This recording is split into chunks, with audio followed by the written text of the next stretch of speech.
In our neck of the woods, sports is tradition. Sports is passion. Sports is family. Sports is fun. Welcome to our house. This is Southeast Sports Plus Live with Simone and Gerhard Mathangani. What would a statement of support mean or not mean? Like, do you need that at all? Well, that would be huge. That'd make everyone feel a lot better for sure. Yeah, I haven't talked to John. I'm gonna say John has been so supportive ever since, obviously, my hire, and but I don't get too much into. They have a job to do, and certainly he has people he has to answer to, and. I know how close we are. I know I can get this fixed, and we're too dang close. And we've got to get a little bit better play and a little bit better coaching at a few spots. And I want a chance to fix this. I think it's us. I think we fit Auburn. I think we fit the Auburn culture. I think the culture in the building has changed. I think the talent level has changed. And unfortunately, we just hadn't gotten over the hump in a very difficult stretch of games, but I believe that's coming very, very soon. 0-4 in the SEC. Their last loss, double overtime loss to Missouri. However, Auburn head coach Hugh Freeze still feels confident. Welcome to Southeast Sports Plus here on a Taco Tuesday. Gerhard Mathangani, Patrick Walsh with you. We keep saying Taco Tuesday, even though we've been taco-less for the last 3 days. I've had some good tacos here recently, but never on a Tuesday. I know. I just had a bowl from Chipotle, but that's true. We're slowly getting there. It was pretty good. Oh yeah, I love it. I love it.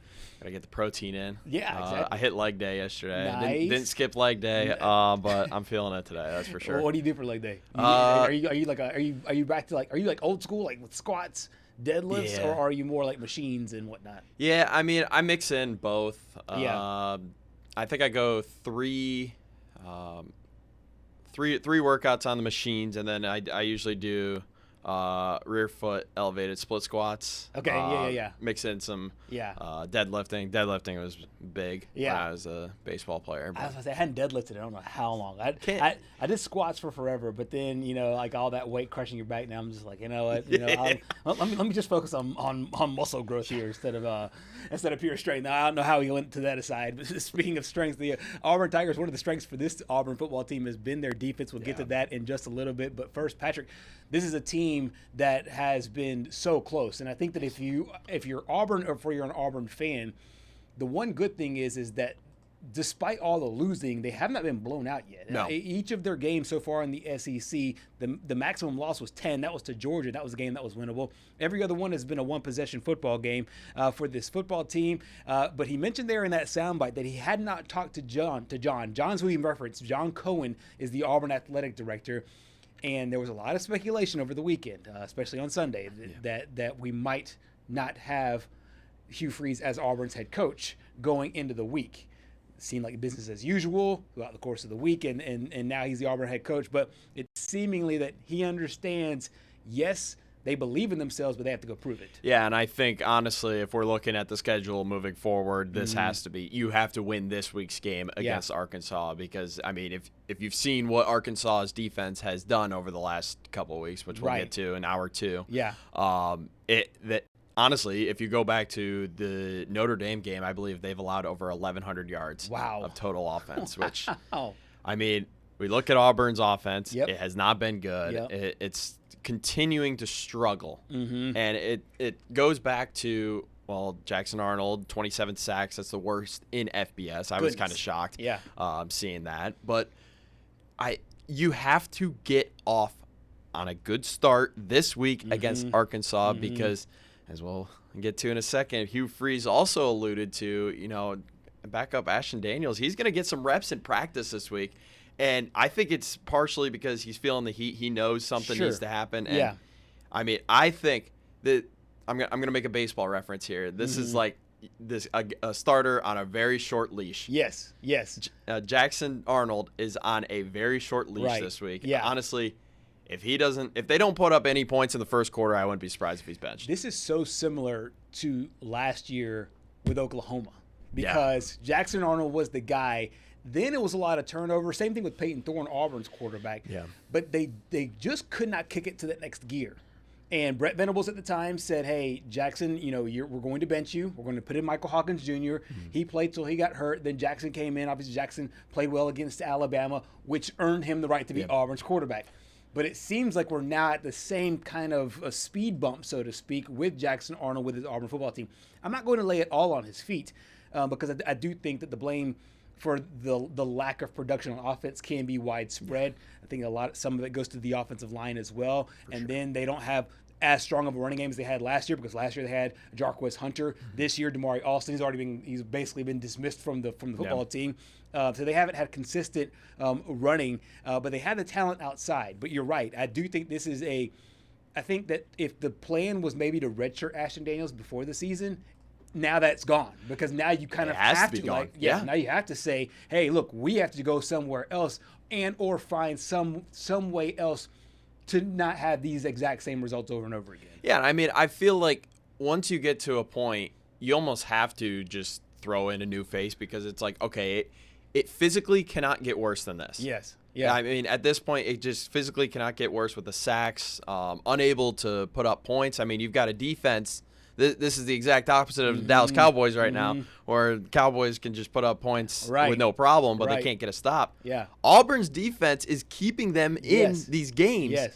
They just are unable to get anything going on offense, which I mean, you alluded to it perfectly.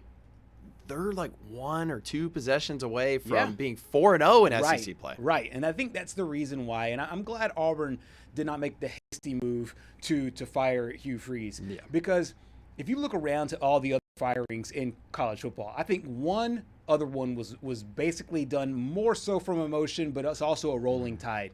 It was the James Franklin one. It felt like in the moment it was emotional. It was an emotional decision. However, it was rooted in, hey, these are the same problems that have been going on for a while. Right. Every other one felt like it was a consistent problem with the coaching, and they could not get over the hump. So whether it was Arkansas with Sam Pittman, whether it was UCLA, their head football coach, whether it was Brent Pry there at Virginia Tech, even Mike Gundy to a certain degree, I felt like all of them, the coach was the issue. I feel like here the coach isn't the issue. The coaches are putting them in situations to win.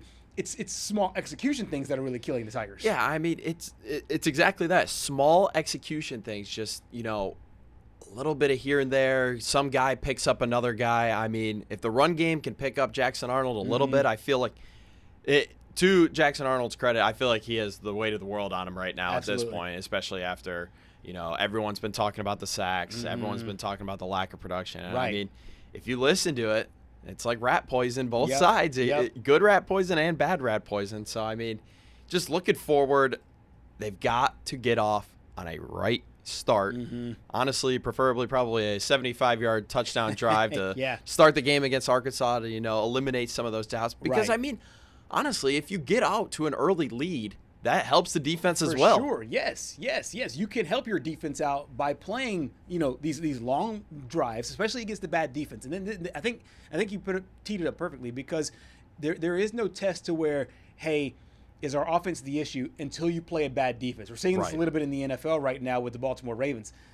Traditionally, they have a really strong defense. They have a really good defense. This year, they've been awful in the first few games of the season. And if the team wants to get right, then they can get right playing that defense. Same thing, with your Dallas Cowboys. Yeah, I mean, it's been a rough defense. But when they come to play, like they did this past week, they obviously beat Washington. You see the formula for success, and I think Auburn thinks, okay, if we can do that, if we can replicate that, then we'll be in good shape moving forward. I mean, you look at the upcoming schedule here. You go to Fayetteville, and then you host Kentucky. You go to Vanderbilt, which Vanderbilt's going to be a very tough game for sure. Then you're off, and then you host Mercer. So I mean, you look at Arkansas, that is the perfect opportunity to have a get-right game for your offense, because, I mean, if it feels like Arkansas for everyone this year has been a get-right game. Yeah. Kentucky's going to be difficult, though. We've seen how close they play teams. I mean, just look at Texas this past weekend and then Georgia last year. Yep. Vanderbilt's going to be tough because, I mean, that'll be a good test for the Auburn defense. especially with Diego Pavia and what Right. he did to the LSU defense Right. coming into this year. Everyone thought the LSU defense was going to be good, but I think it all starts here this weekend against Arkansas. You just got to be able to run the football, throw the football, and just be able to put up points so that defense can finally get a little bit of the weight off them. Absolutely. And you mentioned Jackson Arnold might be on a short leash here. He has had a stretch of games here where it's almost eye-popping just how it shows you the lack of production and the reason why it is. And these numbers, we'll leave these on the screen for a little bit because I think they tell the tale of why Auburn's offense has felt like it's come to really slow down. And the biggest number to me is that last one. It's the 20 sacks. And I wish I could, have a pen. Yes. So that way I could circle those Right. 20 sacks. Yeah. But, I mean, that's just not a recipe for success. I mean, when you look back at the Oklahoma days, he was never known as a good quarterback throwing through the air. He was always that dual threat quarterback. Right. And now it almost just feels like, okay, 65 carries, 69 rush yards. I mean, the dual threat's not even really there. Yeah. You've got 3 rushing touchdowns. Right. And once they get into the end zone, he is lethal down there Oh, yeah. because he finds the holes. But the thing is, you have to get down there, and that's the problem. They're not getting down there unless whether it's the special teams or their defense gives them the football on a turnover. It just hasn't coalesced in the way that I think a lot of Auburn fans really want it to do. We got a chance to hear from Hugh Freeze on Ashton Daniels and possibly getting some reps this week. You have to start looking when you, as well as Jackson played in the first half of the last 2 games, you have to start looking at everything of, all right, why do we not have the winning ways and sitting here feeling like we do? And so we're gonna get he and Ashton a lot of reps and kind of see where it goes from there. Very interesting as 2 quarterbacks now prepare for that job for Auburn as they go to Arkansas this week looking for their first SEC win. Coming up next here on Southeast Sports Plus, we head out to Next Star Nation over to Knoxville. Check in with our friend Casey K and the Tennessee Volunteers next.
Welcome back to Southeast Sports Plus here, hour number 1 on this Tuesday. We talked a little bit about Auburn, and now Alabama also played their game at home, and one of our friends made the semi-long trip from Knoxville over to Tuscaloosa. KCK, you're looking fresh and vibrant today. I know it was a long weekend. How were we were just talking during the break, how were your travels to Alabama for that third Saturday in October game? Yeah, they were good. I was really excited to see Dixieland Delight in the fourth quarter. I have a friend, one of my best friends, went to Alabama, so she works in South Carolina now covering the Gamecocks, but she did warn me that would be one of the best parts. So they do a good little light show down there. I appreciated, the atmosphere. Obviously, Tennessee couldn't pull out the win, didn't really feel like they were going to win at all the entire game, even when it was tied up 7-7. Kind of felt like Alabama had the upper hand the entire time, just with kind of the atmosphere and vibe. But overall, it was a good trip. Made the trip back on Sunday, took a little nap, and then back at it. It never ends. It never ends. We'll get to the upcoming game in a moment, but let's reflect back on that Alabama game. Joey Aguilar, the star quarterback for this football team, came in with a lot of high hopes. He played really well against Georgia early on. We've seen him throughout the course of the season play very well. What were some of your takeaways from Joey and the Tennessee offense there in Tuscaloosa?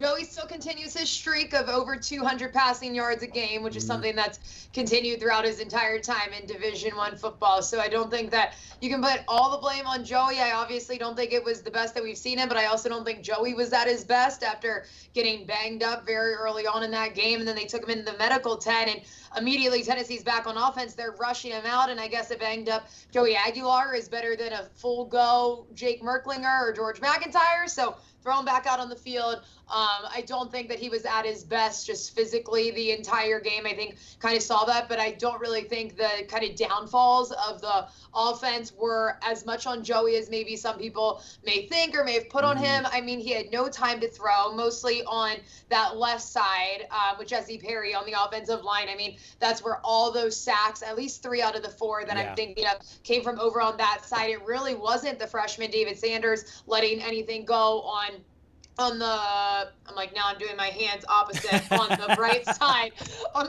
of the offensive line. Not too much coming on that side for the sacks. It really all came on Jesse Perry's side. So I do think the offensive line was the worst that we've seen them this season. I mean, we started out the season, they hadn't allowed a sack in how many games, and now we're seeing Joey get sacked 4 times.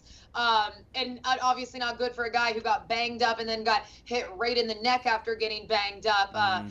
It definitely wasn't the best for Joey, but I don't think we can put a lot of the offensive blame on him solely. Yeah, absolutely. I think that's really well put. And if you're just looking at just Joey's numbers overall, you kind of get a straw vision of what actually happened in the football game. Are the offensive line concerns, do you think it's a one-off, or do you think it's something that is a little bit more concerning moving forward?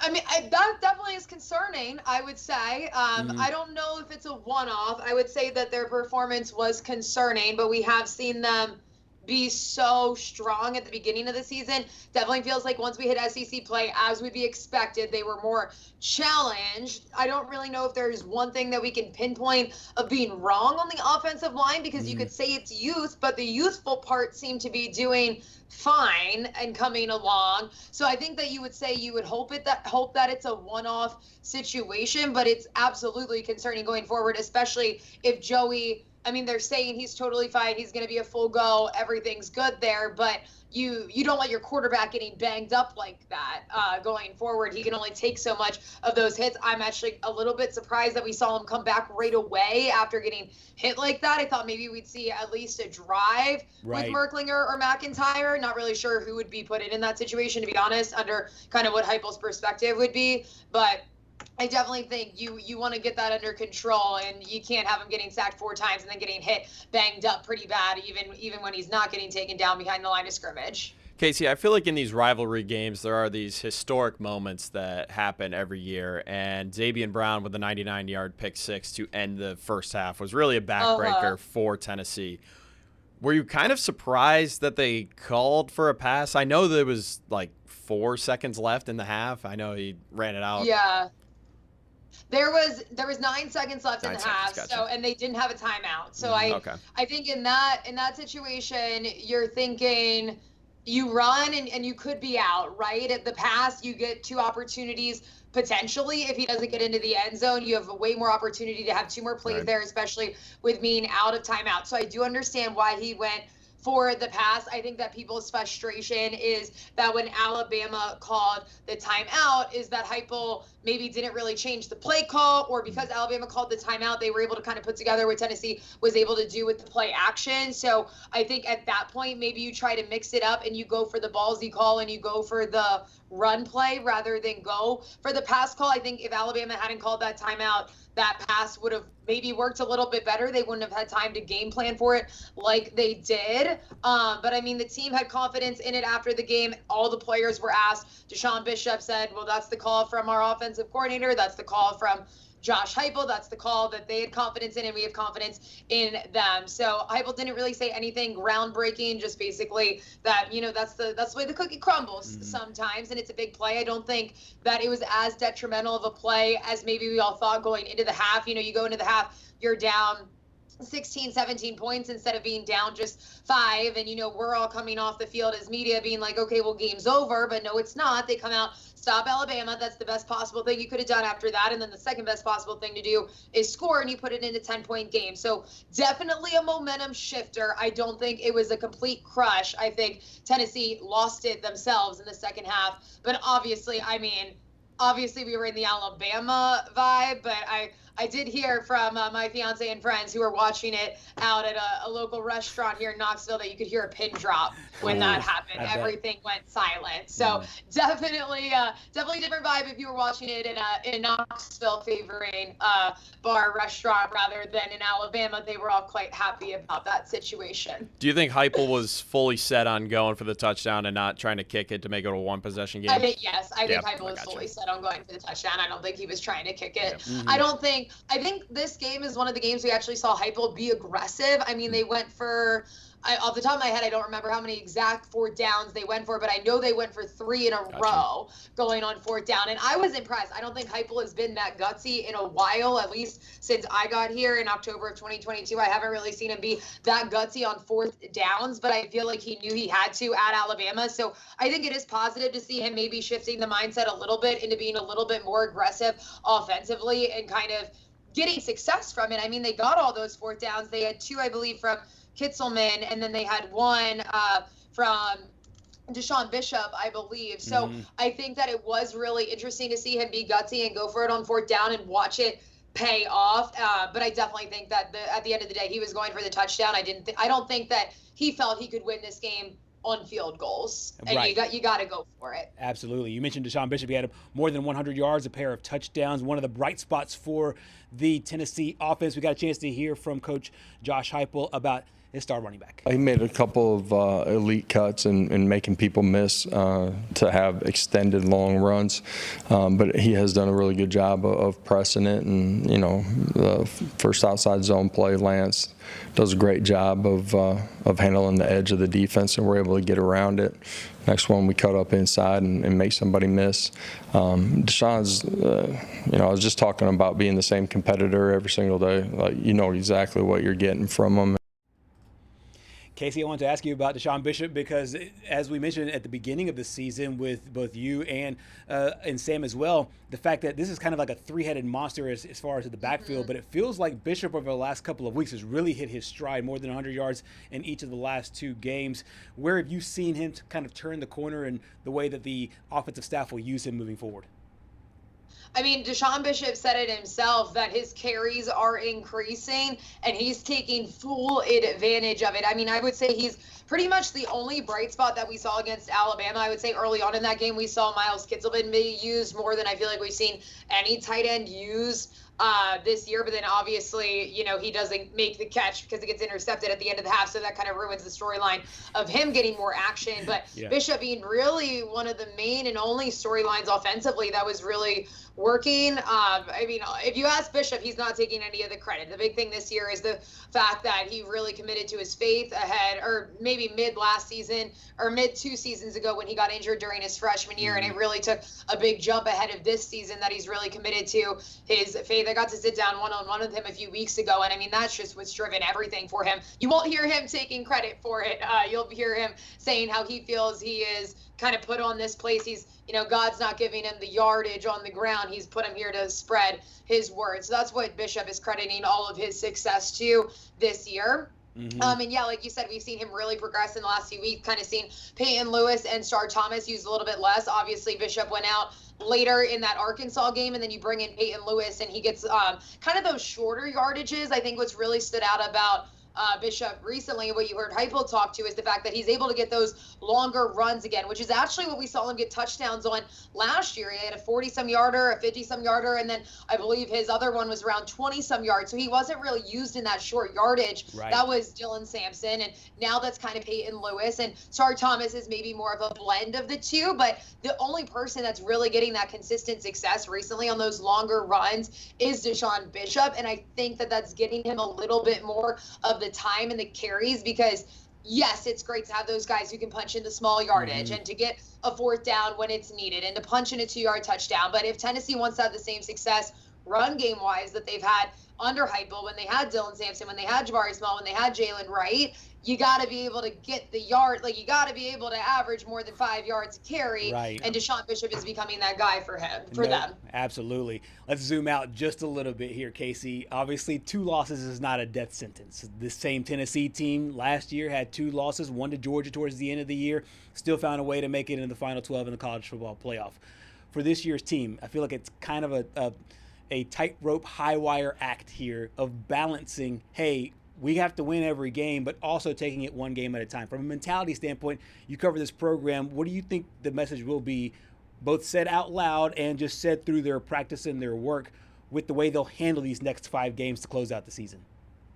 I think the message is that you can't slip up. And I do think that in Tennessee's 2 losses, what we've really seen is them hurt themselves. I think more in this one than in Georgia. I mean, it just felt like everything was self-inflicted for Tennessee against Alabama. I think Georgia was kind of a toss-up. You come down to the end and overtime works in Georgia's favor. I think this one, Tennessee really lost. And I think that going forward, the biggest thing about last year is that Georgia loss came so late in the year. You already had the momentum. You had more wins under your belt. I think you really got to lock in, and you can't have the penalties. You can't have the offensive line slip up. Everyone's got to be on their game. I mean, 10-2 is not a death sentence when it comes to the playoffs, but 9-3, I mean, maybe you get lucky and you get in, but it pretty much is. So you got to get through Florida, which you haven't won it in since 2003. Right. They've beaten Florida, but not in the swamp since 2003.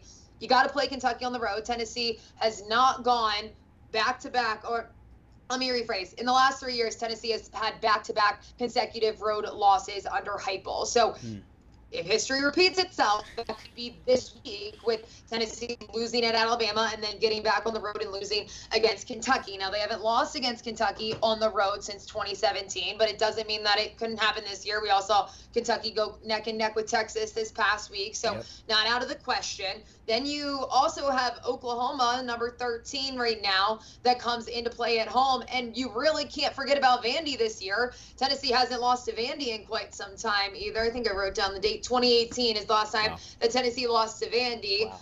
So, I mean, you're looking at a potential. You could lose to Florida. It's not out of the question. You could lose to Vandy. You could lose to Oklahoma. You could lose at Kentucky. So you've got a lot of tight SEC games that you got to win, or you're going to finish out the season 6-6. I'm feeling pretty safe about New Mexico State, but again, you never know. So you really got to lock in. You can't afford to lose one of them, much less any of them, if you're looking even for a quality bowl game. So I think you got to lock in. I think that that's the message they were conveying after the Alabama game, is you got to flush it. You got to move on. You got to get back on track. But we also got to get some pieces working together. You know, it was just the defense that was kind of messing them up at the beginning of the year. Now we saw things falter on the offense. Now we saw more falter on the defense. You know, if they don't get their turnovers, then we don't have any bright spots in the defense. Like, the fact that they were getting turnovers was kind of keeping the defense, you know, out of the big hitting light of being like, what is going on with Tennessee's defense? But then we didn't see them get any turnovers except that fumble recovery that they didn't do anything with. And then you're kind of looking at the defense and you're like, where you at? So I think you got to lock in all facets of everything if you want to still have a chance at the playoffs. I think the fact that they have 2 losses early in the season is a little bit more concerning than that late loss against Georgia last year. Casey, I'm big on hypothetical situations here, and I feel like I'd love to get your input on this, but I feel like there's a serious possibility that Vanderbilt and Tennessee could play each other the last week of the season, and the winner goes to the college football playoff. Yeah, I think that is absolutely, if you're gonna write it, you couldn't write it any better than that, right? I'm glad that Tennessee is at home for that game. Yeah. Because we all know what happened last year when they came out in Nashville and then got down 14-0 within the first few minutes, and we're all standing there looking at each other like, is this really happening? Tennessee's not gonna go to the playoffs because Vandy's gonna beat them in Nashville in front of a crowd that's more Tennessee fans than Vandy fans. But no, I absolutely think that it could come down to that. I do think Tennessee's gonna get their act together. I think that they'll make it through Kentucky. I think they'll make it through Oklahoma, hopefully, because it's at home. And then, maybe Florida's a toss-up depending on what happens, with the aftermath of the firing of Billy Napier there this past weekend. But I do think it's very possible it comes down to Tennessee and Vandy fighting for a playoff spot, similar to last year, but it was only Tennessee's spot on the line. It wasn't Vanderbilt's spot on the line. So it could be a little bit different. I think that would be a great game inside Neyland Stadium, and hopefully would come out in Tennessee's favor to extend their run in the postseason, maybe go back-to-back with playoff runs. Absolutely. Back on the road this week, I got to ask you, are you headed over to Lexington? Yes, me and sports director Sam Granville are going to be heading up there. It'll be my second trip to Lexington. I went 2 years ago when they played in 2023. That was Joe Milton facilitating a game-winning touchdown drive at the very end, although that game felt like Tennessee was in control the entire time. Didn't really feel like it was coming down to a game-winning drive, but at the end of the day, it was. So I think it'll be a tight one. I think Tennessee will pull away. Lexington, hopefully Tennessee comes back, can break up that curse of back-to-back road losses that Heupel and Tennessee have had over the last few seasons, and then you kind of get to ease in to Oklahoma, and then you get to ease into the bye, and then you got to finish out the back half of the season with that Vandy, Florida, and a little bit of a breather room there with New Mexico.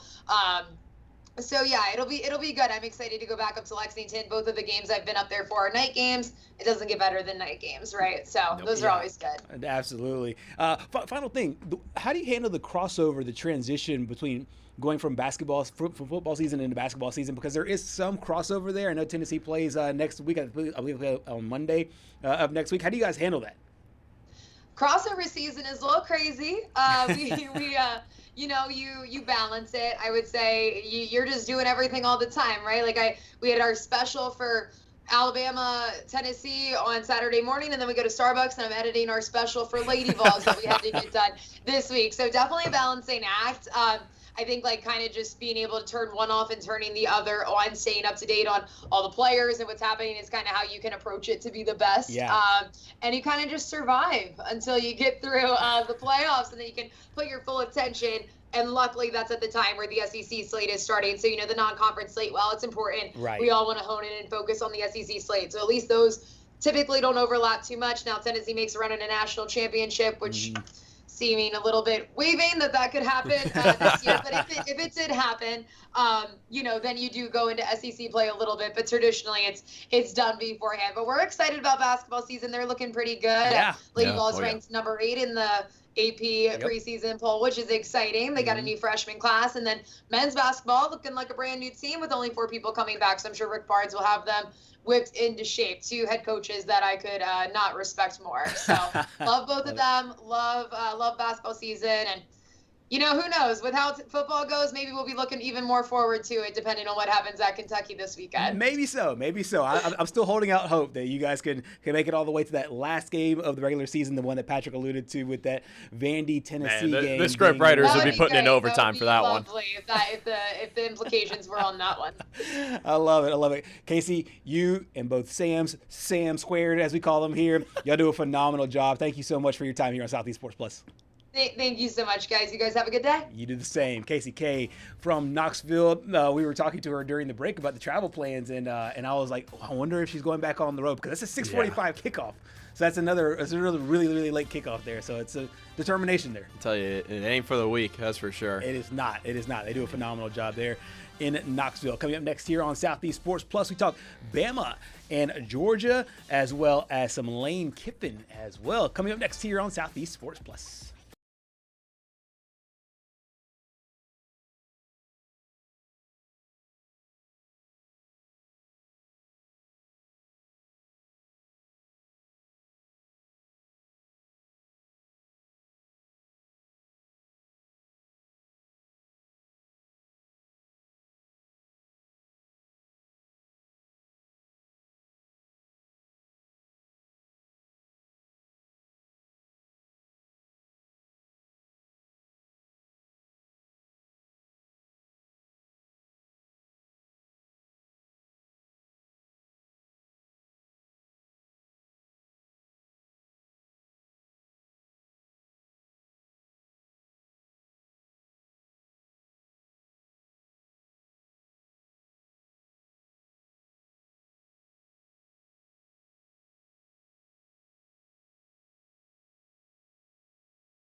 Welcome back to Southeast Sports Plus here on a Tuesday.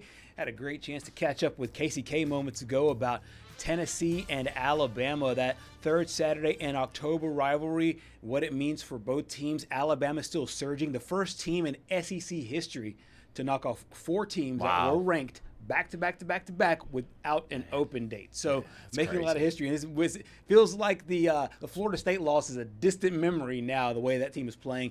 If you look at the power rankings, that team might be one of the best teams in the entire country right now. That includes the Ohio States of the world, the Indianas of the world, and several others. If you look at some of those those other metrics that are outside of just wins and losses.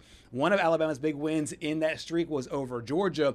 Georgia, though, they bounced back with a big win themselves. Huge. A monster win over Ole Miss. This is a game that Simone and I shook on right here on Friday. I said that Georgia was going to cover the spread there. Spread was 7.5. Georgia ends up winning there by 8, 43-35, the final score. And there you see it. Patrick put it right there on the graphic. 17 unanswered points in the fourth quarter. So I was sweating the 7.5. Yeah, I mean, all I have to say about this was I was watching the game in the third quarter before I left to go to a fine establishment with you and Simone.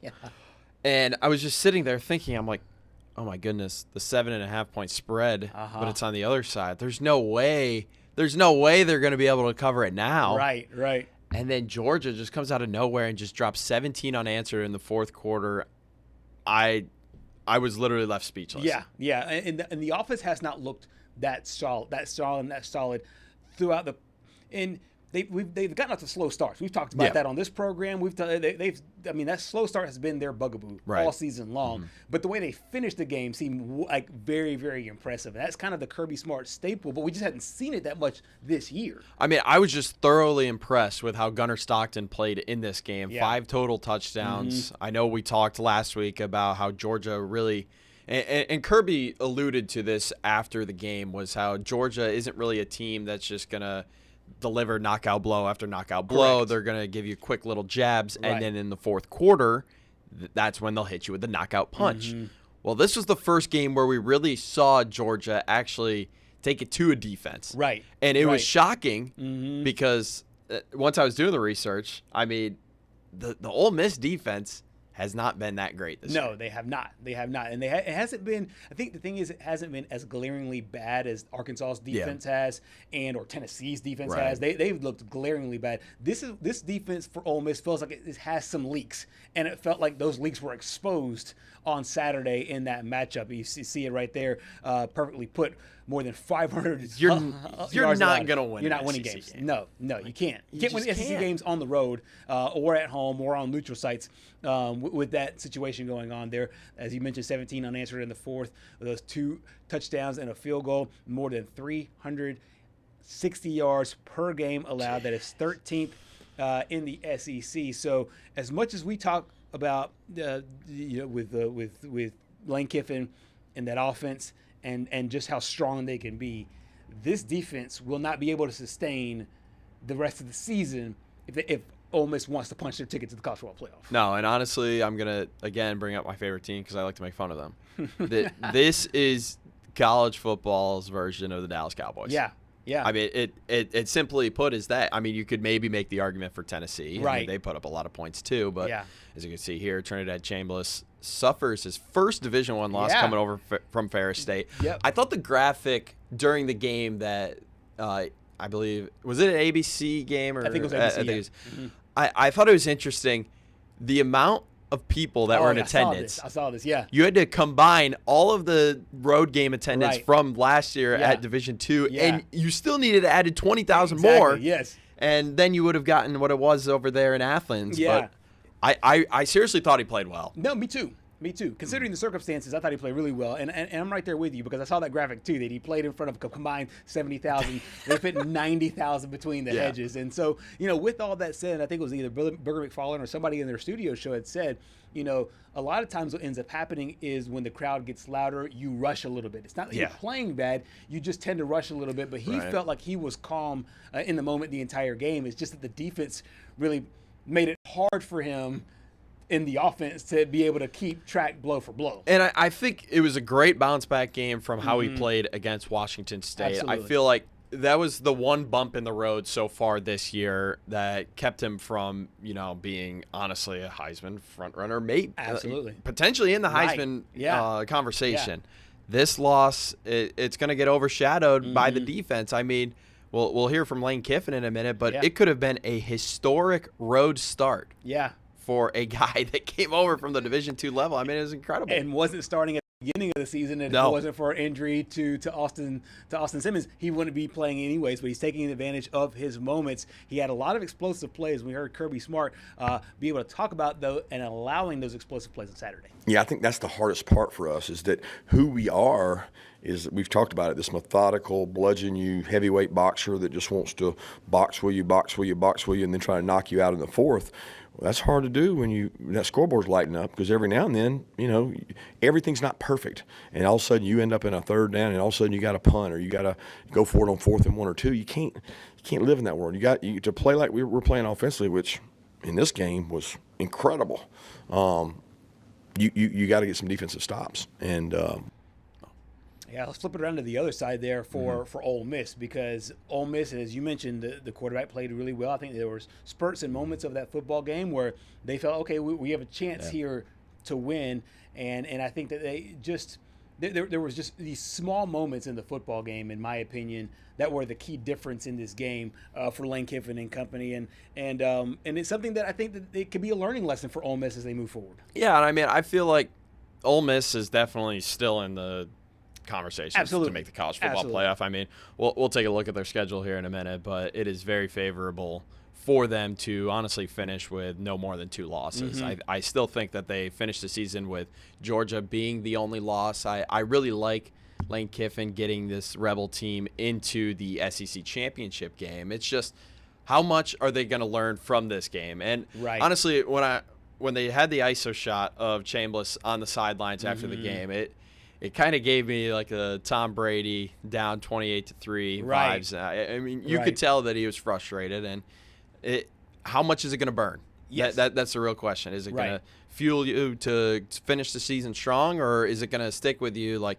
man, I gotta do everything in order for us to win? Right, and we've seen teams make that bounce back after a loss. Saw Alabama at the beginning of the season, lost to Florida State. They've bounced back, and they haven't lost since. Correct. Saw Georgia lose to Alabama. They bounced back. Saw Oklahoma lose to Texas. They bounced back. So I'm really interested to see how Ole Miss handles this, going on a high-caliber game, a lot of eyeballs on it. You get the letdown, and how they bounce back after this one. I'm really interested in that because to me that's the mark of a good team is how you handle some adversity and then also the way you handle success on the back end there as well. We got a chance to hear from Lane Kiffin comparing his quarterback to another sport, pitchers. Yeah, I talked to Trinidad. Really, I felt like, it'd be like a baseball pitcher, maybe to go and playing at Fenway or something, really hard place to play against a, great defensive coach team in Kirby and Schumann that have shut down a lot of quarterbacks and a lot of bad quarterback ratings. And I felt like pretty much probably pitched 6-7 innings of almost no-hit ball, certainly shutout ball if you were putting in a baseball pitching analogy, and then didn't finish it off, there at the end, last couple drives. And had he, it would have been a historical game, to continue at the rate he was playing at or pitching in this analogy, and would have been amazing to do. But we didn't finish it off offensively, and it's too bad because those were 6-7 really phenomenal innings that he pitched, if you put it in that perspective. I really like the way he worded that and the way he put that because it really does kind of illustrate the kind of game he played. So you really, like Casey was talking about with Joey Aguilar, you can't really put it all on the quarterback's shoulders. Sometimes when the offense takes a dip, you want to do that, but they couldn't really do it. But as he mentioned there, these are the drive charts, and I'll start in the second quarter for Ole Miss. It's touchdown, touchdown, touchdown, touchdown. Before the wheels start to fall off a little bit. They have 2 straight punts. They have a turnover on downs there in the fourth quarter. But these two teams are going blow for blow, and the quarterback really answered the bell. Yeah, and I don't know what you can pinpoint that last quarter not scoring a single point. Right. And maybe it was the inexperience of playing on the road, and you're up big against Georgia. You're already I don't really want to speculate, but maybe you're thinking you already got it in the bag. I know we see some teams start to play conservative when they have a lead, and then sometimes it comes back to bite them. But just looking forward, when you look at the rest of the schedule, outside of this next game, I really feel like they can actually make there's no way they finish with more than 2 losses, in my opinion. Yeah. Because, you got South Carolina, you got the Citadel, and you have Florida at home, and then the last game of the year is the Egg Bowl. Yeah. And this one upcoming is really interesting to me because these are 2 teams in the exact same spot. Right. Oklahoma, 1 loss in the SEC, 6-1 overall, 2-1 in league play. Rebels also 1 loss in league play, 3-1. They're 6-1 overall. And this is interesting because I would have expected this game to be either a 2:30 or primetime game. It's not. It's an 11 o'clock game.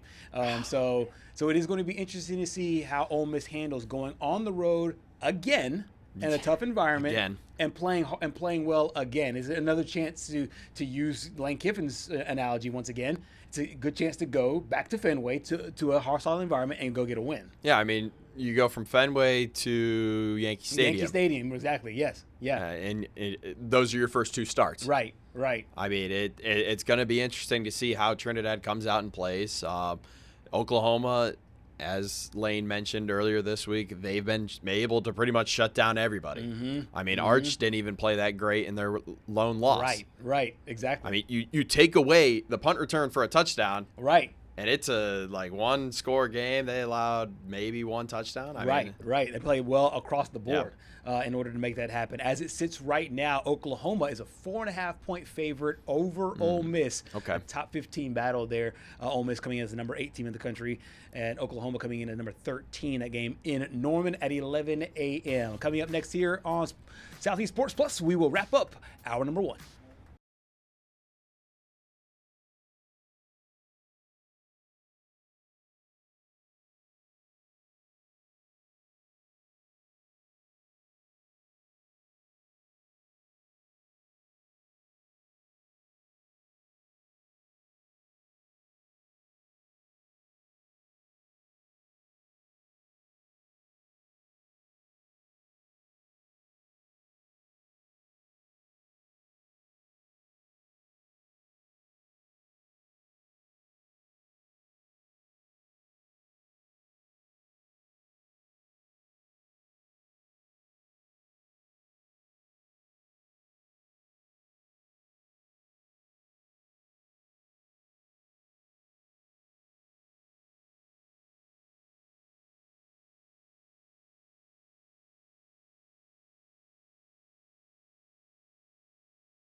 Welcome back to Southeast Sports Plus here. Let's do another edition of a fun game. And the more data points that we get, and every game in the SEC kind of brings us a little data point, we like to play this game, contender or pretender. We know that a handful of teams will make the college football playoff. If it's anything like last year, you'll see some teams that are not even in the SEC championship game that will make the college football playoff. Another interesting one this time here, Patrick. Yeah, so we're going to go with the Missouri Tigers. They sit at 6-1. I know there's a lot of talk. I was just talking to you in the break how I could not believe that they didn't have to leave Columbia, Missouri until last week. I know. I mean, you look at that. You look at the ACC. Miami doesn't have to leave the state of Florida until next month. Yeah. I mean, it's just unreal. That guy right there is pretty good. Yeah, he is. Bo Prabula, the Penn State transfer, is back again. You want to go That first? guy also is pretty good. Yeah, he is. Yeah, he is. Probably the best running back in the country. So contender or pretender? You want to go first? You want me to go first? I'll go first here. Okay.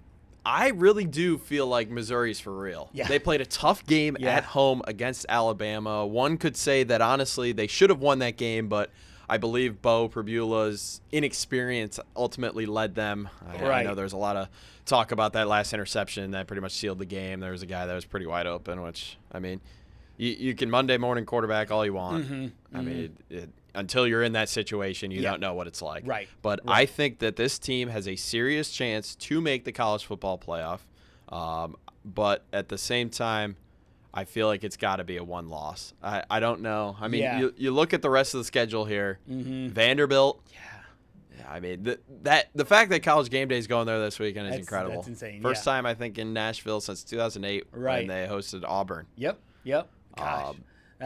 I mean, but the schedule lays out, because the way you see it, the way the schedule lays out to where if they can go to Nashville and get a win, they got the bye week before the Texas A&M game. I'm with you on that, and I'm also there with you on. I think they're a real contender. They are a legitimate football team. I just looked it up. They are third in the SEC in points scored at 39 points per game. They're first in the SEC in rushing yards, 245 yards per game, and they're number 4 on defense at 16.7 yards or touchdown or points per game. So it lets you know that they can defend and they can run the football. This is the reason why we were playing this game with Tennessee. I would lean toward Pretender, mainly because their defense. I think their defense is such a liability for them moving forward. You don't know if Joey Aguilar and company are not scoring 35, 36, 37, 40 points per game, will they allow the other team to stay in it? Missouri can both run the football and then they can defend as well. And they're really, pragmatic about it. And to your point, I think Bo Perbula is a really, really solid football player as well. So when they do need to move the ball through the air, I think he can do it. And honestly, you look at the Alabama game, it was a 15-yard completion and a 40-yard field goal away from knocking off the Crimson Tide. Mm-hmm. I mean, they could be at 7-0 right now. And I think some people are going to look at the Auburn game last week and be like, well, they struggled with Auburn. Right. It went to double overtime. No, like we said at the top of the show, Auburn has a good defense. Mm-hmm. They don't have a good offense, but they have a great defense. Yeah. We've seen other teams struggle. Yep. Oklahoma struggled. Mm-hmm. I mean, Texas A&M struggled. Right, exactly. And I think to your point, the reason why I think their margin of error is smaller than others is because nobody will respect their non-conference opponents. Central Arkansas, Kansas, Louisiana, and UMass. And they blew them all out. And you killed them. And they did what teams are supposed to do. You blow those teams out. However, they won't get any brownie points for those wins if they suffer a second loss in the SEC. So I'm with you. I'm with you on Contender, but I think their margins of victory or margin of error is very, very small with a really tough schedule ahead. Coming up next here on Southeast Sports Plus, hour number 2. Stay with us.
Outbound transmission?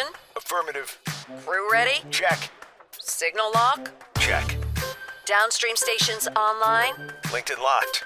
Let's light this candle. Flame on. In 3, 2, roll show open. In our neck of the woods, sports is tradition. Sports is passion. Sports is family. Sports is fun. Welcome to our house. This is Southeast Sports Plus Live with Simone and Gerhard Mathangani. Something to this look you got going. This isn't new. I've done this for years, but we're going to ride the momentum. So I told the guys not to put any get any ashes on it down there in the locker room. But yeah, so it's whatever works. Whatever works, and don't get any ashes on it. Can't do that. Exactly. He's referring to the cigar smoke after the win over Tennessee on the third Saturday in October. Alabama remains undefeated in the SEC with a big win over Tennessee, 37-20. They continue to roll. And we mentioned this stat at the beginning of the show. In case you weren't with us, Alabama, the first team in SEC history to knock off 4 ranked teams back to back without an open week. So it's been done before, but you've been blessed with 7 days in the bye. Now with Alabama, they've done it back to back. They've done it at home. They've done it on the road. And they're once again right now sitting undefeated in SEC play and one of the teams undefeated in the league. And they're doing so with a balanced attack on offense and a really solid defense as well. This has been a really fun Alabama team to watch because we make fun of the hoodie and the black hoodie and everything about that. But there has been something to consistency with this football team that we've seen since their loss. Yeah, and I feel like Kalen DeBoer and company have really turned Bryant-Denny Stadium into one of the true home field advantages in the SEC. Has he lost there yet? I don't think so. I don't think so. No, yeah, I don't think he has. I mean, it truly is incredible what he's been able to do. I mean, but at the same time, it also makes that Florida State loss look so silly, seeing how both teams have gone since then. Florida State, obviously, on the down, going down the roller coaster, and then Alabama's going up the roller coaster, and hopefully they don't have to go back down. But, I mean, what Kalen DeBoer, as I mentioned, what Kalen DeBoer has been able to do and to revitalize this group. And honestly, it almost makes you wonder if the Florida State loss was the best thing to ever happen to this team. 100%. Because I think there was a sense of entitlement going into the season and how, maybe some of the players showed up and they were just like, well, we're Alabama, so all we have to do is just show up. Right. And I mean, as Tide fans know, Nick Saban was always about the process. Right. I think they got away from the process and I was listening to Kalen DeBoer's post-game press conference, and he snuck the word process in there. Yeah, he did. And there are a lot of Sabanisms that are out there. And you can use a lot, of Saban's philosophies in really any business, not even just football, but I mean, you could take it to any realm of industry and of business about keeping the main thing, and kind of living in your own, bubble and tunnel. But if you go back to that Florida State game, the one thing about that I think that they've really changed as far as changed courses is the way they're using Ty Simpson. Ty Simpson threw the ball 43 times in that football game. Ever since then, I'll give you his attempts. These are his attempts since the Florida State game. 17, of course, we went 17 for 17 in that game. 29, 38, 31, 31, 29. So they have found a nice little wheelhouse, and anywhere between 25, 26 to about 30, 35 attempts per game seems to be his wheelhouse. And if you're running 70 plays a game, so you can create a good balance with your run game and your pass game if he's throwing 35 times a game. And so I think that this is a team that's really found its identity on offense. And Ty Simpson has been the catalyst for this team in a bunch of different reasons. I know we're going to talk about him as far as winning one of the most prestigious trophies in the league. But get this. I just read these numbers a second ago. He's second in the SEC in yards per game, even though I mentioned that he's not throwing the ball at the same clip as Joey Aguilar is throwing the football, still second in yards. The number that blows me away, 218 attempts. So he has 218 attempts on the season, 1 interception. Yeah. So everybody does touchdown to interception ratio is 18-1. 18-1. But I don't think it does it justice. 200. He's put the ball in the air 218 times. And 153 times it found in Alabama receivers' hands. A lot of times they were dropped, and even the receivers will tell you that. But one time it's found the hands of the opposition. He takes care of the football, and that to me has been the difference. I mean, again, we go back to what we talked about before the season even started. Mm-hmm. What is Ty Simpson? Right when he got named the starter, what does he need to do? Get the ball on the outside to his weapons that he has, and Jeremy Bernard, Ryan Williams, all of his wide receivers. Yeah. But I really think he's been playing his best ball since Jam Miller has come back. And Jam Miller has been a huge, huge help for Alabama. He was kind of limited last week after exiting the Mizzou game. But, I mean, we were still shocked that he even played last week. And I believe he did find the end zone once. But it really is incredible what this Alabama team is doing. And I know you talked about Sabanisms. I feel like this is as close as Alabama has felt since they still had Nick Saban at the helm. Yeah, absolutely. And the way that they're going about their business is not flashy, but it is very effective, and they're doing their work methodically. Yes. And there you see some of the numbers there. This past game, 19-29, 253 yards, a pair of touchdowns. That Xavier Brown pick six. My goodness. You talked about it with KCK a moment ago, how that it really flipped that game. It flipped that narrative. And that's the balance stack I'm talking about, because the defense is making plays. That's obviously the biggest play probably of the season the defense has made so far. With that pick six, really turned the tide over. And it really shows you that. No pun intended. I know, exactly. And it shows you that what Kane Wommack is doing with the defense as well, because this Alabama defense usually has a couple of guys. I mean, last year you had Gerhard Campbell. You have these marquee guys that are first-round NFL draft picks, and Deontay Lawson might be one, and Tim Keenan might be one. But it seems like this defense is playing holistically well. They're not relying on one unit, whether it's the D-line, the linebackers, or the secondary. Not relying on one unit. They're playing together almost on a string defensively, and you got to love that if you're the DC. Yeah, one of the things that has kind of surprised me about Kane Wommack is that he isn't really coaching scared. Right. So yeah. It goes back to the Georgia game when they went up 14-0 early, and he was still blitzing, and he wasn't, sending 3 and dropping back 8 or anything. He's still playing to put pressure on the quarterback, which Alabama has been able to do. Yep. Joey Aguilar, we talked about a little bit earlier. He didn't really have his best game. He also didn't really have his worst game, but he's in this little funk right now where the last 3 games he's had 3 interceptions and then 3 touchdowns. But, that Xavier Brown interception. That pick. I think, if I remember correctly, that's the first defensive touchdown since 23 for Alabama. Wow. I mean they just didn't have that last year. Yeah, they didn't have it. That was kind of the one thing about their defense. That, yes, they were attacking, but they weren't turning the ball over last year. That's been a point of emphasis this year. And I wonder how much sleep Kane Wommack has got over the last couple of weeks, because since they started their stretch, these are the quarterbacks he's had to game plan against. Gunnar Stockton, and we've seen how dangerous he can be. We saw at the end of the Ole Miss game. 5 tutties. Exactly. Diego Pavia. Then Bo Perbula, who's had a nice little run here, and then Joey Aguilar. These are 4 of the upper echelon quarterbacks in the SEC, and he has seemingly put them all in check, not to mention put the running game in check for Missouri. Ahmad Hardy, less than, I think, 60 yards there in that football game. So it feels like this defense has really answered the bell at every turn. And once again, here comes another one of the more talented quarterbacks in the league.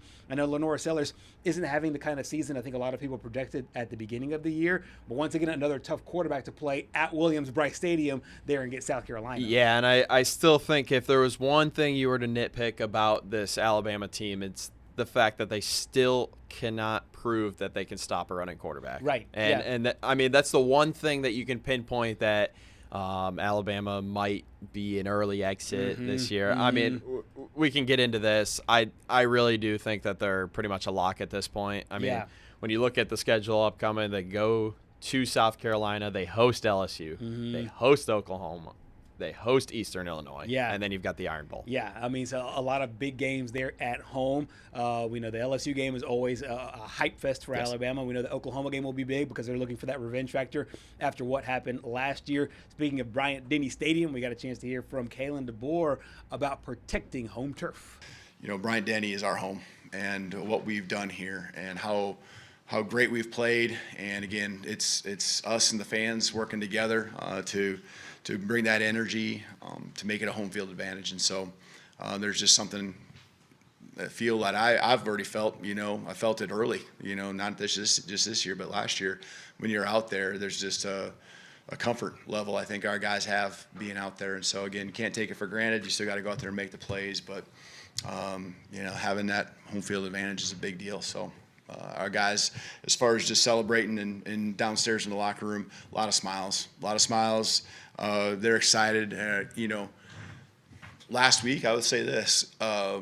We talked about the 24-hour rule and enjoying that win. I don't think our guys enjoyed that win much because they were getting ready to go, be back to committing to the process and getting back to work and being better because I think they know that in both areas, both sides of the ball, we left some things on the out there on the table that we didn't take advantage of last week, and that'll be the case again when we watch the film here from tonight. But again, we're playing solid football, team football. That's what matters. Each side of the ball, finding their times to pick up the other, and just guys grinding, trusting that the other side's going to get it done sooner or later. Alabama's a very dangerous team, and they're a hungry team, if you heard there from Coach Kalen DeBoer, and invoked, as Patrick said, the infamous word, process. They have a process-oriented approach. They'll go to Williams-Brice Stadium to take on South Carolina. As of right now, Alabama about 11.5-point favorite over the Gamecocks in that matchup, set for 2:30 on Saturday. Coming up next here on Southeast Sports Plus, we head out to Missouri and check in with one of our good friends out there in St. Louis. We'll have that and much more next.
Back here on Southeast Sports Plus, previewing another big week in college football here in hour number 2. Gerhard, Mathangani, and Patrick Rawson.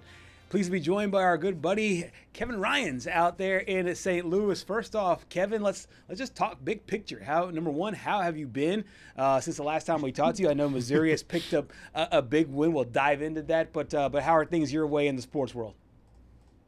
We're super busy here in St. Louis. The Blues are well underway, and so we're getting after it with the hockey, and then of course the college football. is taking a little bit more center stage. We got college basketball coming up here in the next few weeks. Illinois, Missouri, SIU Edwardsville went to the NCAA tournament last year for the first time.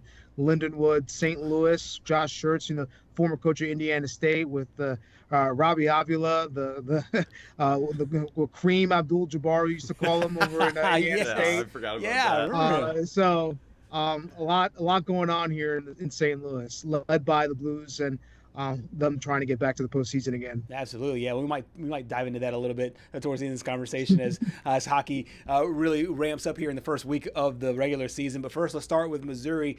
Obviously, lost to Alabama. They played well in that football game in a lot of ways. I know they want to have some things back.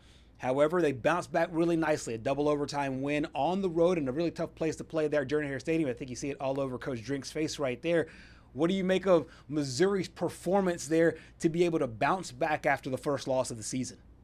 Yeah, those guys showed a lot of toughness, didn't they, Gerhard? They were resilient. They fell down by a score or two early and were able to pick it up defensively and get some good scores before halftime. Really kept that game at 10-7, 17-10 for a while.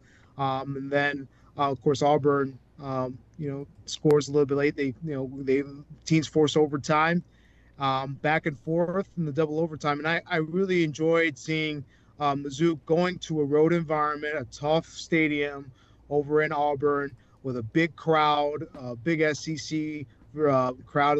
When you think of the SEC, you think of Auburn or the Alabamas, the Georgias, right? And those fantastic stadiums that they play in. And they were able to go on the road and earn a win. That showed me a lot, for sure, because I was really skeptical. The front part of that schedule, Mizzou was, obviously it was all at home for the first 6 weeks. And then those first four opponents were teams that Missouri should win against and should win easily against. And they did for the most part. And then so the last couple of games showed me a ton. One driving for the win against Alabama. It didn't quite work out, but they still had an opportunity. And then to be able to gut out a overtime win against Auburn. Pretty impressive stuff. And I think Missouri has more than earned its place in the conversation for the college football playoff. To this point, they still have a lot of work to do. One of the big, sorry, Patrick. One of the big things about this team going into the season was the race for QB1. Well, that problem got solved at the beginning of the season because, unfortunately, Brady Cook goes down. What do you make of what Bo Perbula's been able to do ever since being QB1? And as you mentioned, now going on the road and having that on his resume as well. The last few weeks, I think, have been a little bit more shaky. He's been a little bit more turnover prone than he might have been earlier on in the season. So I think protecting the football and not putting your defense in dicey situations needs to be something that Bo goes out and fixes and works on. But he's done a nice job for the most part. He has a tremendous running back in Ahmad Hardy, who has had a couple of games here where he hasn't been as explosive. You expect that with some of the better SEC defenses coming up on the schedule. But he's been able to, use his passing game, which is something that, was a question mark going into the season, whether or not he was going to be able to throw the ball as well as he has. He's been able to find his receivers, his tight ends. And then, once in a while you see the flashes of why they did bring him in. He was, mobile quarterback, a guy that uses his legs a lot. And you saw that a ton in Penn State when he would come in relief. And you're seeing the flashes of the reason why the Mizzou believed in him and gave him the NIL to be able to come over here to Mizzou. So I think he's done a solid job. But I think if you ask Coach Drinkwitz and I think if you ask Bo Perbula, there's still a lot to be able to get better at, especially with the thick of the SEC still to come. Kevin, before we move on to the Vanderbilt game coming up, There's no question it's been rough for the Auburn offense this year. How do you think the Mizzou defense played in a road environment in a double overtime game? Wow. Did you guys see Zion Young? That guy was all over the field, especially in the fourth quarter and overtime.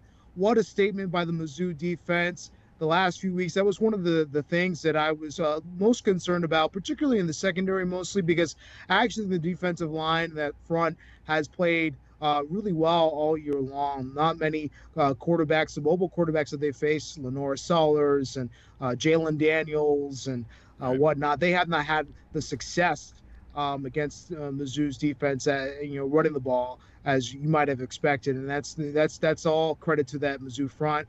But I was expecting a lot more higher scoring because of the secondary. You got to give Mizzou credit on all fronts. They've been really good, especially in that defensive line. And Zion Young was the key to that Mizzou win. He wreaked havoc against Auburn. It was a lot of fun to watch. He was the guy that I think a lot of people, he burst on the scene at SEC Media Day. Yes, I was literally about to ask you, was this the guy that was talking about alpha males? Yes. Talking about the alpha males and the tigers and the cats, and he just seems so comfortable in his own skin. I know he's from Atlanta, and so he was playing just down the road from where he went to high school. Do you think that there's been there's probably an extra chip on his shoulder to be able to play and perform well? I'm guessing a lot of his friends from the Atlanta area made their way down I-85 for that ball game to be able to come down there and see him, because like you said, he played lights out.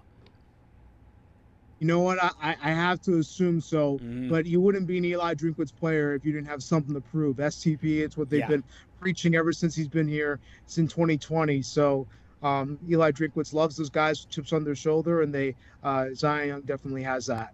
Absolutely. We got a chance to hear from Coach Drink early on about that win and his quarterback, Bo Pribula. This team, we talked all week about the game was played between the lines and not to let the exterior factors of the noise in the stadium affect us, and I thought those guys did a great job. And I just thought there was a refusal to lose. And, he's got a great grit to him, and he nothing really phases him. I think disappointing right there. I should have done a better job at the end of the game when we had the ball to the 30-yard line. That's on me. I got to do a better job of getting us 5 more yards to make that kick. Can't go backwards like that. And that's not on him. On that last play, he's just trying to give us a chance to get into field goal range. So, but really. Kevin, Eli right there was just talking about how the play call that kind of knocked him out of field goal range in overtime. What did you make out of that? It seemed like he kind of took the blame rather than put it on Bo Pribula. What did you make of that? Yeah, Eli Drinkwitz has been very candid about how not only do the players need to get better, but the coaches need to be better too, and that was a good example of that. So, not every time when players make mistakes is it their fault. Sometimes the coaches don't put them necessarily in the best position to be able to succeed, and that might have been an opportunity right there to be able to put them in a better position to score. It didn't happen. Eli Drinkwitz said that he and his coaches will learn from it. I love the candidness about that, and I love that he, is able to take one on the chin. Drinkwitz always going to bat and defending his players, which is great. Absolutely. The games previous, whether it was Central Arkansas or Louisiana or UMass or maybe Kansas, that might be a game where most people saw on the ticker on the bottom of the TV screen or floating as far one of the games they have on their phones. Well, not this year, not this week. All eyes of the college football world will be on Missouri this week as College Game Day comes to town there in Vanderbilt. How do you think that this team will handle, the stage getting even bigger? I think you heard from Coach Drink, and he did a good job explaining the way that he handled going to Auburn. But now being the marquee game of college football, how do you think his team handles this one against number 10 Vanderbilt? They don't have any other job than to go on the road, go to the visitor locker room, as Eli Drinkwitz said today, come out and play a football game. All that other distraction and hoopla, all that is nice. And, Mizzou's had SEC Nation there a couple of times this year, so the pomp and circumstance are sort of used to that.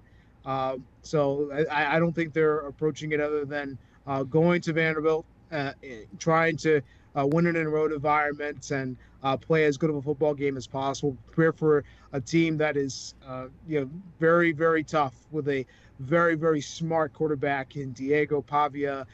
Some of the plays that he made against LSU, Mizzou is going to have a really tough time trying to contain just how savvy he is and how he can improvise from play to play. He is so impressive. I think that is their main focus this week, is how are they going to go out and, as a defense, stop that and his ability to create and improvise on the run, and how they're going to be able to go out and score against a good Vanderbilt team. Kevin, we talked with KCK up in Knoxville earlier on the show, and I proposed a hypothetical scenario where Vanderbilt and Tennessee could be playing for a spot in the college football playoff at the end of the year. That'd be cool. Literally. How about this week? Could we see the winner of this game between Vanderbilt and Missouri in the college football playoff this year, do you think? There's no question. Missouri, I've said it from time to time. I've been on here saying it. If they could take care of the last half of their schedule, they'll 1,000% be in the conversation for the college football playoff. And I think they've done a great job the last couple of weeks keeping themselves in the conversation for sure. Close loss against Alabama at home, tough, gritty win at Auburn on the road. But Missouri still has a lot of challenges left. Vanderbilt's on the schedule. Texas A&M's on the schedule. Oklahoma's on the schedule. Yes, it could very well be one of these teams could be playing in the CFP. But in terms of Mizzou, look at all the teams that they have left there on the schedule. Yeah. It's not gonna be easy for them, and they know that. They know that they have a lot of work to do. And but in the same breath, this is the opportunity for them. Another top 15 matchup. We saw this a couple of weeks ago. Mm-hmm. They didn't quite take care of business. They were close, but didn't quite take care of business against Alabama. This is another chance for them to get a top 10 win, a game that they usually do not win. Right. Since Eli Drinkwitz has been here. Can they get this standout win and really catapult their chances and really put themselves in good position over the next month or so to be able to put themselves into the college football playoff? Absolutely. You mentioned Ahmad Hardy a moment ago, and Missouri comes into this football game as the #1 rushing team in the entire SEC.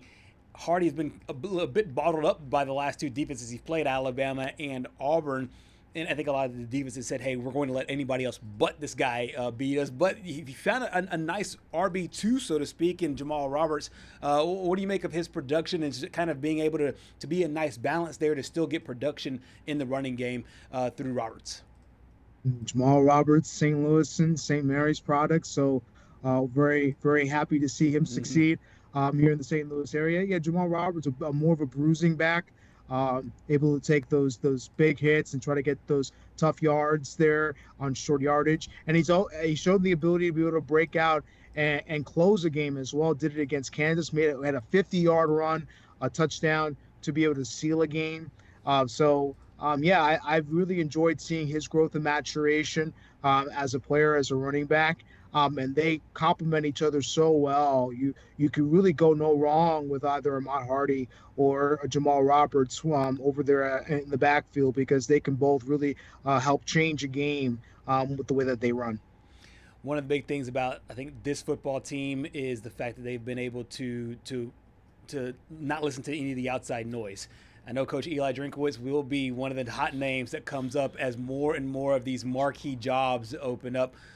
Has there been any maybe talk outside or rumblings outside in the fan base about being able to keep Drinkwitz, or if his eye might be elsewhere for whether it's connective reasons from other jobs or whatever? I'm always interested in kind of the hot profile coaches, whether they're using these openings to get more money from their school, or maybe even thinking about making a move to another, whether it's university or the NFL.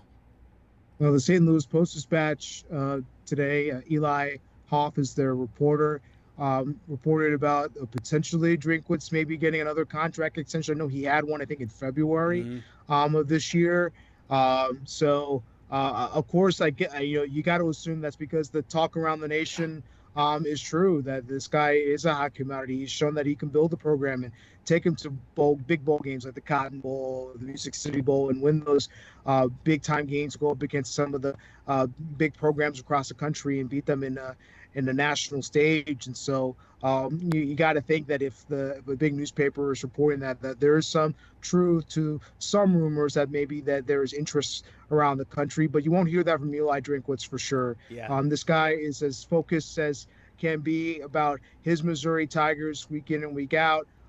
He tries to deflect any noise about whether it's him or any of his assistants. I don't know if you guys caught the whole Kirby Moore deal where, he might have been interviewing for Arkansas and he just ripped the report and saying it's not true. Yep. It's BC. So, I know that Eli Drinkwitz, having covered him since he started here in Missouri back in 2020, he's very focused on what his team needs to do and is going to deflect all the outside noise and not bring that into any light. Absolutely. Before we let you go, we said that we would circle back to some hockey talk. Your St. Louis Blues, what are your overall projections? I know it's very early in the season, less than 7 games on the schedule. So, yeah, not going over for the year, but what's the overall outlook for this Blues team? It's been a little bit of a shaky start, a little unreliable. They've had a couple of really bad losses at home. One to their arch rival, the Chicago Blackhawks. So obviously that is deflating. But their wins have been very impressive. Their win last Saturday against the Dallas Stars, probably the best win they had defensive-wise in quite some time with the way that they've been able to check. And I think Jim Montgomery was saying that their sticks were the best that they've seen them since he was an assistant coach back after they won the Stanley Cup in 2020. So very, good start in terms of, 3-2. It's solid. It's been a little bit of a shaky start, but a good win this past Saturday, and they're looking for another win tonight against the LA Kings and see if they can build on that momentum. 100%. Thank you so much for your time there, Kevin. I know you're very, very busy with hockey, with college football, and then college basketball just around the corner. I know you're very, very busy. Thank you for your time here on Southeast Sports Plus. Gerhard, Patrick, thank you so much for having me. I appreciate it. You're the best, man. Kevin Ryan's out of St. Louis, a very busy guy, and I've never been like that close to an NHL team. I want to be, covering an NHL team game to game, week to week, because I feel like those teams are really fun to watch throughout the course of the season. So I've kept track from afar, but I love all our affiliates who have a hockey team right there in their backyard. Yeah, and I mean, it's not usual for teams or for people to have like second favorite teams, but I think growing up, the Blues were my second favorite team back in the David Backus, TJ Sochi, as I'd call him. Sochi, that's right, yeah. Yaroslav Halak, but I don't think they've made the playoffs since 2022, and it feels like that's when they lost to Colorado en route to the Stanley Cup. So. Fun time over there in St. Louis. Blues always feel like, to me, a team that's either like they're hoisting the Stanley Cup, playing for a Stanley Cup, or missing the playoffs. Man, it's kind of for the longest time. It was like, man, they just could not win that Stanley Cup. I know in I believe it was 2016 they were in the Eastern Conference Finals, right? The Western Conference Finals against San Jose, and then they just couldn't get it done. So I mean, And it is fun though over there. I mean, they got a good Missouri football team. That's for sure. Absolutely, yeah, good football. They go to Vanderbilt this upcoming week, so we'll have that as well as Blues hockey throughout the course of the season and college basketball in less than 2 weeks. Stay with us here on Southeast Sports Plus. More to come.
Back here on Southeast Sports Plus, hour number 2. We usually like to chat a little bit before we bring the guest on. I don't want to do that today. I want to bring Courtney Mims on right out the jump. Our good friend there from Little Rock. Courtney, the last time we saw you, it was obviously a lot of talk about Arkansas. It was fresh off the firing of Sam Pittman.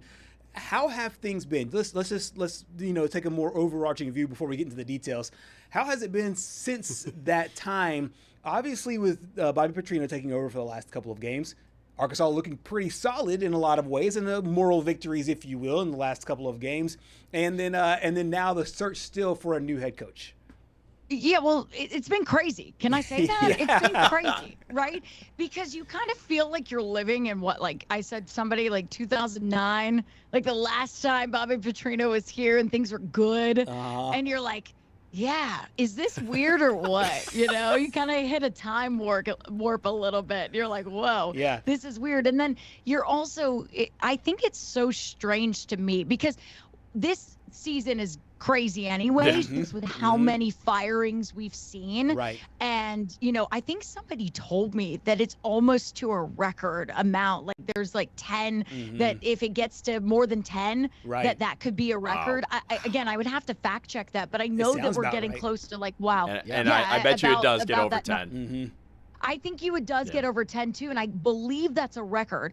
But it's just already crazy with the amount of firings we've seen. It feels like for Arkansas, maybe this is weird, but it feels like for Arkansas, because they fired Sam Pittman earlier than some of the, obviously Florida, some of these other guys, that it's kind of like, oh, cool, you guys are going through a coaching search too. That's really cool. Like we're already here. We're already in the thick of it. It's kind of like I don't know if that's a good way to describe that. It's like commiserating with the teams that all have interim coaches. They're all getting together and like literally doing little prayer circles and like, hey, what are you looking for? What are you looking for? Looking for a young guy. I'm looking for an old guy. Looking for an experienced guy.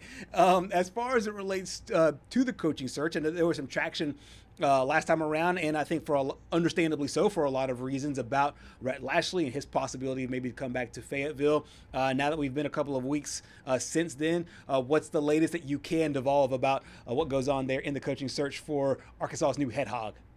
Yeah, well, I know that I got on this show and said, hey, they're targeting Rhett Lashley. And yes, they were targeting Rhett Lashley. Well, things happen very quickly here in coaching searches. And so all of a sudden, right, over the last couple of weeks, we've seen kind of flip, right?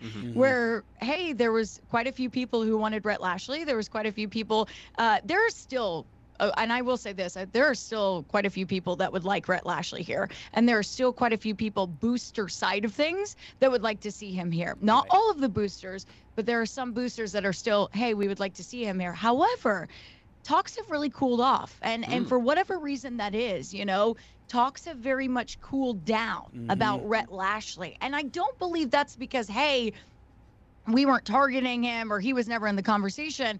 I do believe that maybe something was said between both parties. Maybe Rhett, it's not the right time, right? Maybe the money wasn't there, right? Whatever it was, something cooled off because you've now had a flip, right? And this is so interesting to me because that first week that you guys were talking to me, I told you guys, I don't think it's going to be Bobby Petrino, right? Yeah. And I told you guys, because what I was told is, hey, we're going to do our due diligence and try and get guys before him. Well, you're in a different situation now a little bit where you're now competing with a lot of other people who have fired their coaches. Yeah. And I don't think anybody, I seriously could not sit here and tell you I could predict that James Franklin was going to be fired. Let's be honest. I was shocked too. I did not see that coming. Right. And maybe I'm crazy. Maybe I'm not as plugged into the Penn State world. I think a lot of us did not see that one coming. The Florida one, more predictable. We knew Billy Napier was going to get canned. We just didn't know when. We just didn't know if that $27 million buyout was going to affect his firing or not. I think you got to look at Penn State firing James Franklin, and it was like, if they can do it, then Florida can do it. And so that's what I think inspired them. I think they went, wait a second, whoa, hold on. What are we doing here? Open the checkbooks. Let's go. We can do this today. Yeah. Doesn't matter if because I got a call on Tuesday, and I'll say this on the show. I got a call on Tuesday, and someone said, it's happening. And I said, really? It's happening? I said, even if they beat Mississippi State, it's happening. Wow. And so I texted a few of our Razorback circles, and I went, yeah, they're going to be competing. I even tweeted it out, and people are like, has it happened yet? And I'm like, no, but it's going to. It's going to. So I don't think and I still believe there's some that are going to open, right? I'm still looking at the Auburn job going, yeah. You know, when we doing this, right? Yeah. I mean, LSU. I'm looking at that. Yeah. Brian Kelly might be James Franklin 2.0. Yeah. Just saying. But I'm gonna put all those things out there. All of those to say, things have changed, and so now you're seeing people here in Arkansas, and there is a big push from the fans. At least the ones that I see. Okay, at least the ones that I interact with, that they've said, look, Bobby's got this team fighting. Yeah. Bobby's got this team going up against number 4 Texas A&M. Yep. Right? Undefeated Texas A&M. And they're fighting with them. They're going down to the wire. And look, if things could have gone differently in that game, and it's not from Bobby's coaching. I mean, I go back to that 4th and 1 call that he made where Rohan Jones, the tight end, was wide open. Wide open. Yep. And I'm going, that's a touchdown. That's a touchdown. That's a touchdown. If Taylor makes the read, if he makes that throw, that's a touchdown. We could be talking about a different situation here. Bobby made that play call with confidence that Taylor could execute it. Right. And so here's the thing. So having said all of those things, while Bobby might be still very, very okay, he's down on the list, maybe he's crawling up a bit now. Only because you have the fans, you have some boosters that are going, okay, we could see this team really turn around. Yeah. If you have Bobby Petrino. Now, I will say this. I still think they're going to do their due diligence and looking around for other people. Do I think it's just going to be given to Bobby on a silver platter and go, here you go? No. Right. I still believe the man's got to win a few games. Yeah. Because I want to see. Listen, it's one thing to lose by 3 points to Tennessee. It's another thing to lose by 3 points to Texas A&M. You still haven't won a game. And the biggest thing that Pittman was criticized for is 1-score losses. Yep. Well, now Bobby Petrino is 0-2 in 1-score losses as the interim head football coach of the University of Arkansas. Absolutely. So you got to win games. Yeah. But that's where we're kind of switching a little bit. The vibes have switched in Fayetteville. I will ask you one more personal question about the coaching search in a moment. But first, let's turn the table over to Auburn, because I find this game fascinating for a lot of different reasons. And you just hit on it, the fact that Arkansas has not won a game under Bobby Petrino or the few before that, but they've played well and they've played close in both of them. Both Auburn and Arkansas seem to be in similar situations where they're playing close in SEC games and then not going over the top and being able to win those football games. And I think it's really interesting. And we'll discuss this on the coming up on the other side of this break. We're going to take a really quick break, really quick one, Courtney. We'll get to the personal question. We'll get to the Auburn game in just a moment here on Southeast Sports Plus.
Back to Southeast Sports Plus here with our good friend Courtney Mims. Okay, Courtney, what we were talking about just before we went to break is about the way that they would handle this coaching search. But more importantly to Bobby Petrino's success immediately is this Auburn game. Two teams kind of coming in similar situations here, looking for a big win in the SEC. How do you think they handle this week with the Auburn Tigers coming into town?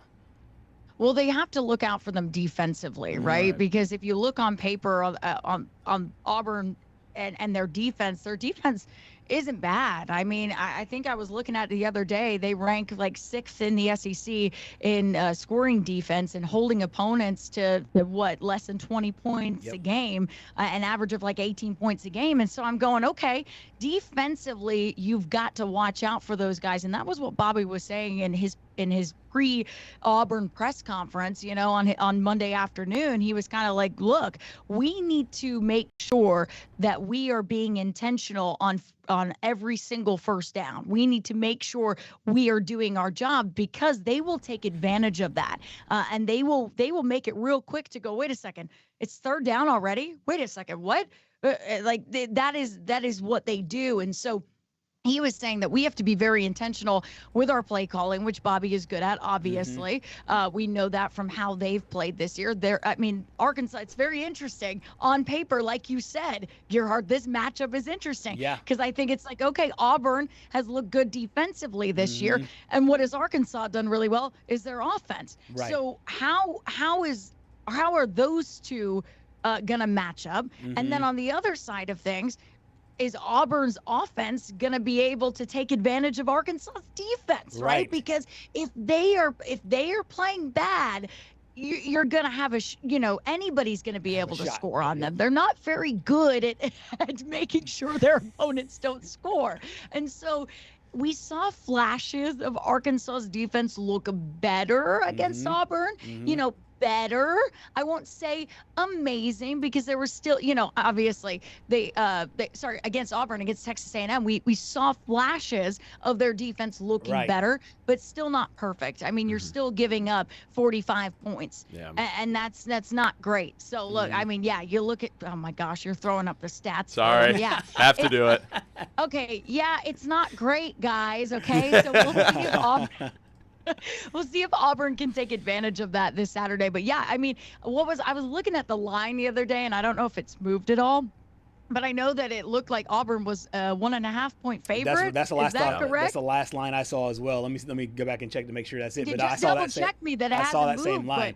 I saw that same line. No, it's now moved to Arkansas is now -2.5. So there's some money coming in. So there's some money coming in on the Arkansas side. So Arkansas is now a slight favorite. But no, you're right. I saw the same line where Auburn was a slim favorite into that matchup, and it looked like Vegas wanted to see where the money was coming in, and it has swung about basically 1.5 points in the other direction.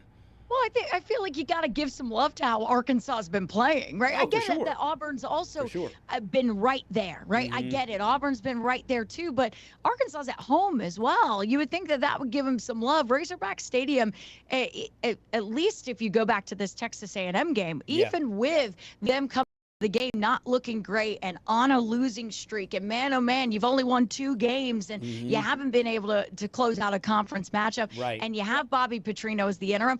The atmosphere was still great at Razorback Stadium. Absolutely. So I'll give it some love in the fact of, I thought that line was okay. All right. They're trying to give Arkansas some bulletin board material here. All right. I love it. Before we let you go, I have to ask you a personal question. It's just the three of us talking here. There's nobody else involved. No one's listening. Yeah. Nobody. No one's listening. Nobody at all. It's just the 3 of us. All right. So I know you're a Florida grad. Yes. You and I talked during SEC Media Days, and you had a very emphatic voice about what should be happening to your folks over there in Gainesville.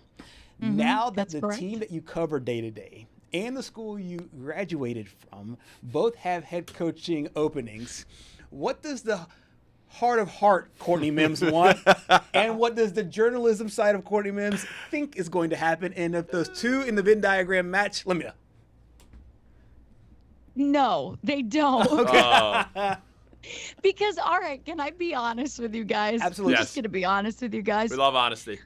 I'm with every single Florida fan that's going, let's get Lane Kiffin. Let's do it. Let's go out and get him. He's going to be the next head coach of the University of Florida Gators. And listen, everybody who says he's not is ridiculous because Lane is coming. Lane has been wanting to come, right? And if you look at the little Easter eggs and the little signs and his son wearing a Florida Gators backpack 5 years ago, you're like, yeah, he's coming. But I'm going to be honest with you guys. I'm sorry to any Florida fans who are listening to this. Oh, no, don't do it to them. And break their hearts already? It's not going to happen. Oh, it's not going to happen. Killing their dreams less than a week, isn't it? I could be wrong. Yeah. But I don't think it's happening, guys. I don't think it's happening. Ole Miss is going to do everything in their power to get that man to stay there. Yeah. They are going to do everything they can. I don't know if any of the Florida fans watched that documentary about Lane Kiffin and how his daughter did a PowerPoint presentation to get him to stay at Ole Miss. Yeah. Come on. He's not leaving. Yeah. He's not leaving unless I could see in a few years, okay, maybe it's time for me to do something else, but not right now. I don't know. I don't feel it, but I could see other things happening. So, I could see them going after Franklin. I could see it happening. I know some Florida fans don't like that, but I could see them going after Franklin. I'm just saying. Yeah. I'm just saying. Okay. I'm putting it out there. I love it. I could see it happening. I've even heard some fans, and I don't know how I feel about this, Eli Drinkowitz. Ooh. Oh, okay. Drink. I've heard some people that are on the drink train. I love it. And I'm like, all right, okay. Yeah. I don't know how I feel about it, but I would feel like that's a guy who maybe wants to leave Missouri.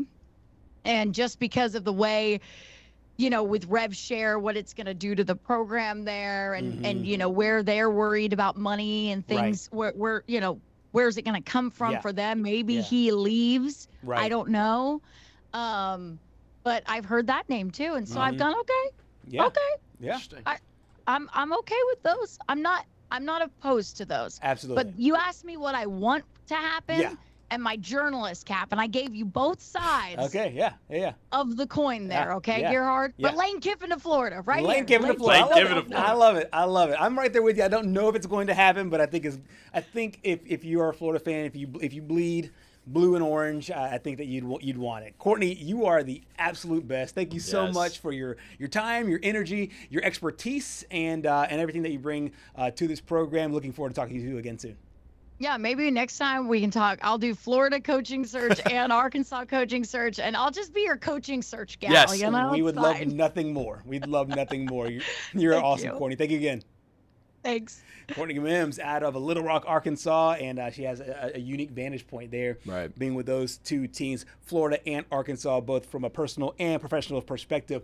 Also tonight, we got the NBA. We got NBA games tonight. Action. The NBA is back. We got the Houston Rockets taking on the Oklahoma City Thunder. It's banner night for OKC. That's see how they can see if they can repeat as NBA champions. And then later on, Golden State taking on the Los Angeles Lakers. Should be two really good games. I honestly think that Oklahoma City is going to blow out Houston. Yeah. Even though it is banner night, and that can be an advantage for them. It can be a little tricky. It can be a little tricky. And there's some guys that are out of the SEC on both these squads, really all four of these squads. And here are the guys for the Rockets. That includes J.D. Davison as well as Jabari Smith Jr. from Auburn. You see Florida, LSU, and Kentucky representatives there as well. Meanwhile, on the Thunder side, of course, the MVP of the league last year, Shai Gilgeous-Alexander, and we got Alex Caruso, Isaiah Joe, we got Cason Wallace, and Jalen Williams. One of the Jalen Williams. Yeah, exactly. Yeah, Jalen Williams, I should say. And then on the Golden State side, of course, you have Al Horford playing for the 95th year. You got Buddy Hield, Moses Moody, and Will Richard. And then, honestly, for the Los Angeles Lakers side, you have Jackson Hayes, Dalton Knight, who lit it up at Tennessee, and Austin Reeves, who played at Oklahoma. So it should be some really interesting games here. Nick Smith Jr. played at Arkansas as well. and you have Arkansas and Kentucky representatives there. Yes. For this matchup. So you like the Thunder? Yeah, I wrote it down here. Thunder Pistons preseason projections in the NBA Finals. Ooh, I like Thunder Orlando matchup. Yeah, okay, there's the bias. We'll see how it goes. Thank you so much for joining us here on Southeast Sports Plus. We'll see you back here again tomorrow.